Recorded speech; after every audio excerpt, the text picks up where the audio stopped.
See, normally I come on this channel and I talk about very trivial stuff. Logan Paul fight, Marvel movies, photography, stuff that in the grand scheme of life don't really mean much. But today, it would be unfair if I didn't talk about something that had actual meaning to it. Now, I've been holding off on talking about anything truly political, and it's not even political, this is just human rights. I've been holding off talking about anything of the such because I'm scared I'm gonna say the wrong thing. But if you care for somebody, you can't really say the wrong thing. Right? So on Sunday, June 6th, 2021, as I'm sure a lot of people heard, a white Islamophobic terrorist from London, Ontario, Canada, decided to run over a family of pedestrians walking on the streets because they were Muslim. It's absolutely disgusting what's going on. Everybody has passed away in that family except for one. A 9-year-old boy. A 9-year-old boy is going to have to grow up for the rest of his life trying to understand why his people, why his family, why everyone he loved got murdered because of one Islamophobic piece of shit who doesn't care about anybody but himself. There's a lot of issues that are going on with what's happening in this. Mainly, Canada as a whole. For years I grew up thinking in Canada that, oh my god, we're Canadian.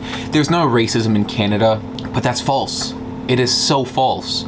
Let's look at the last week alone. A couple weeks ago, 215 students were found dug up at a mass grave in British Columbia. Was this a mass terrorist attack? It was a residential school, and that's part of Canadians' biggest flaw as a country. It's the way it's treated its Native Americans throughout the past, throughout its present, and honestly, there's no signs it's going to change in the future, and that's unacceptable. It is. It's not enough to ring some bells or say a prayer or be, I'm so sorry, this shouldn't have happened. There has to be real change that's going. The Canadian government can keep taking residential school survivors to court for everything because, you know, the Canadian system doesn't want to agree they're wrong. Canadian system doesn't want to admit that they're wrong. Well, it's not right what's going on in the world, and I'm at a loss for words because I don't really know what to say now. We look at it, and the way that media, not just in Canada, in the world, portrays Muslims and Arabs and everybody who's not white. Everybody who's not white is the issue, and everybody who's white is perfect. Look at it.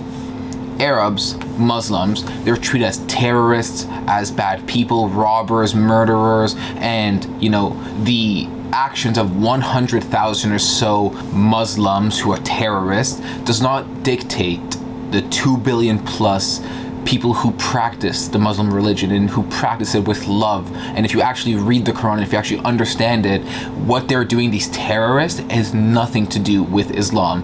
It is breaking the Quran. It is breaking everything that the Quran stands for. It's breaking everything that Islam stands for.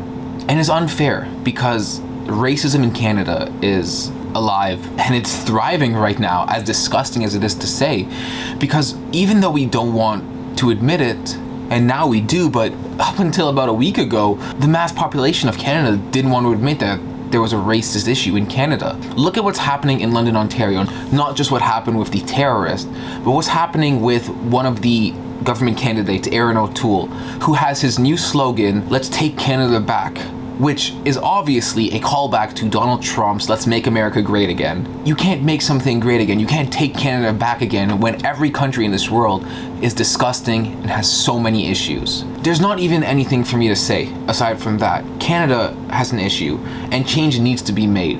You guys could watch this video and think it's an empty video with just a bunch of empty words, and that could be your opinion, so be it.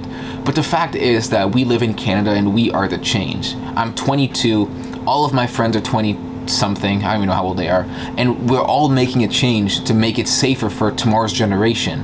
Our generation still has a chance, tomorrow's generation has a bigger chance, but yesterday's generation, a big majority failed us. And we have to break the cycle.